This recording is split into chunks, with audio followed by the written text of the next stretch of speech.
एक समय की बात है जब चार दीपक आपस में बात कर रहे थे। पहला दीपक बोला, मैं हमेशा बड़ा बनना चाहता था, सुंदर और आकर्षक घड़ा बनना चाहता था, पर क्या करूं, जरा सा दीपक बन गया। दूसरा दीपक बोला, मैं भी अच्छी भव्य मूर्ति बनकर किसी अमीर आदमी के घर की शोभा बढ़ाना चाहता था, पर क्या करूं, कुम्हार ने मुझे भी एक छोटा सा दीपक बना दिया।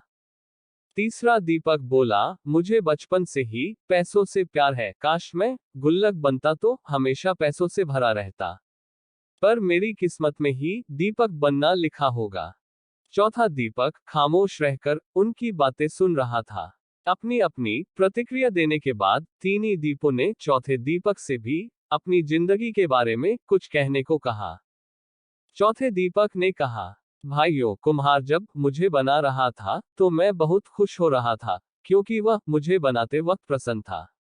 उसने जब मुझे बनाया तो मैं अपने जीवन के प्रति कृतज्ञ हो गया। मैं एक बिखरी हुई मिट्टी से एक सुंदर दीपक बन गया, जो अंधेरे को दूर करने का साहस रखता है। मैं वो साहसी दीपक हूँ जिसके जलते ही अंधेरा छूमंतर हो जाता है। मैं आभारी हूँ उस कुम्हार का, जिसने मुझे ऐसा रूप दिया कि मुझे भगवान के सामने मंदिरों में प्रज्वलित किया जाता है। मेरी रोशनी में पढ़कर ना जाने कितने होनहार बच्चे आज बड़े बड़े ऑफिसर बन गए हैं और देश की सेवा कर रहे हैं। मेरा प्रकाश सिर्फ अंधेरे को ही दूर नहीं करता, बल्कि एक नई उम्मीद और नई ऊर्जा का संचार करता है। चौथे दीपक की बातें सुनकर अन्य तीनों दीपक को भी अपने जीवन का महत्व समझ में आ गया। दोस्तों, अक्सर हम इंसान को जो मिलता है या जो हम हैं, उससे संतुष्ट नहीं होते और उन तीनों दीपकों की तरह अपने कुम्हार यानी ईश्वर से शिकायत करते रहते हैं।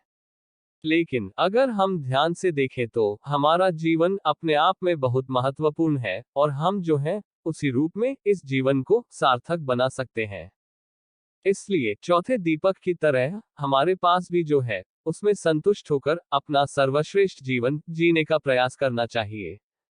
दोस्तों, वीडियो अच्छी लगे तो वीडियो को लाइक और शेयर करें और चैनल को सब्सक्राइब करें। धन्यवाद।